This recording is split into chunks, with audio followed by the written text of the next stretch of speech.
অতিরিক্ত ভালো মানুষ হওয়া কোনো গুণ নয়, এটা অভিশাপ।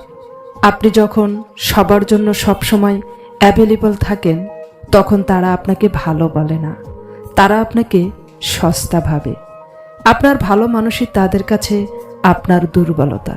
তারা আপনাকে টিস্যু পেপারের মতো ব্যবহার করবে এবং কাজ মিটে গেলে ডাস্টবিনে ফেলে দেবে। পৃথিবীটা ভালো মানুষের জন্য নয়, পৃথিবীটা তাদের জন্য যারা নিজেদের বাউন্ডারি সেট করতে জানে। একটু স্বার্থপর হতে শিখুন, নইলে এই দুনিয়া আপনাকে চিবিয়ে খেয়ে ফেলবে।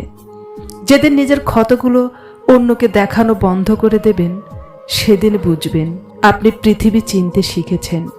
আর যেদিন অন্যের তিক্ত কথা হাসি মুখে উপেক্ষা করতে পারবেন, সেদিন বুঝবেন আপনি নিজেকে ভালোবাসতে শিখে গেছেন। তাই নিজের যত্ন নিন, কারণ আপনি অনেক দামি। দুনিয়ার সবচেয়ে দামি জিনিস হলো বিশ্বাস, যা সস্তা মানসিকতার মানুষের কাছে আশা করা বোকামি। মনে রাখবেন, এ যুগে সম্পর্কের স্থায়িত্ব মানুষের প্রয়োজন পর্যন্তই। স্বার্থ ফুরালেই আপনজনও অচেনা হয়ে যায়। তাই নিজের বাউন্ডারি বা সীমাবদ্ধতা নিজেই ঠিক করুন। এটা ইগো নয়, বরং আপনার পরিচয়। নিজেকে সস্তা করবেন না, তবেই পৃথিবী আপনাকে সম্মান করতে শিখবে।